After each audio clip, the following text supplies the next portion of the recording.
খবর 24 সাথে আপনাকে স্বাগত। নতুন নতুন খবর জানার জন্য আমাদের চ্যানেলে চোখ রাখুন। এবার সিউড়িতে নাবালিকাকে ধর্ষণের অভিযোগ উঠল দোকানদারের বিরুদ্ধে। বীরভূমের সিউড়ির একটি বাজারে নাবালিকা চকলেট কিনতে গিয়েছিল। অভিযোগ, সেই সময় মুদিখানা দোকানের মালিক নাবালিকাকে ধর্ষণ করে বলে দাবি। অভিযুক্ত পলাতক, তবে আটক তার দাদা।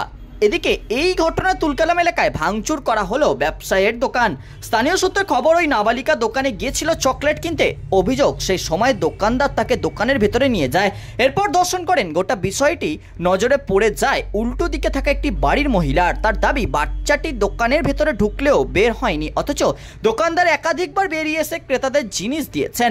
তাতেও আরও সন্দেহ বাড়ে ওই মহিলার। এরপর তিনি খুঁজতে খুঁজতে নাবালিকার বাড়ি পৌঁছন। সেখানেই নাবালিকা কাঁদতে কাঁদতে গোটা বিষয়টি স্বীকার করে বলে দাবি ওই প্রতিবেশী। প্রত্যক্ষদর্শী ওই মহিলা বলেন, আমি তো নিজেই দেখেছি বাচ্চাটির পিঠে হাত বোলাতে বোলাতে ও ভেতরে ঢোকে, কিন্তু বাচ্চাটা না বেরোনোর সন্দেহ হয়। আমি বেরিয়ে দোকানদারকে ধরি, কিন্তু ও স্বীকার করেছিল। পরে বাচ্চাটার বাড়ি যেতেই ও সব বলে দেয়। ঘটনার পর পরিবারের তরফে থানায় অভিযোগ দায়ের হয়েছে। এদিকে এই ঘটনার পর একজোট হয়েছেন স্থানীয় বাসিন্দারা। পুলিশকে ঘিরে চলে বিক্ষোভ। অভিযুক্তের দোকান ভাঙচুরও করা হয়। ব্যুরো রিপোর্ট, খবর 24/7।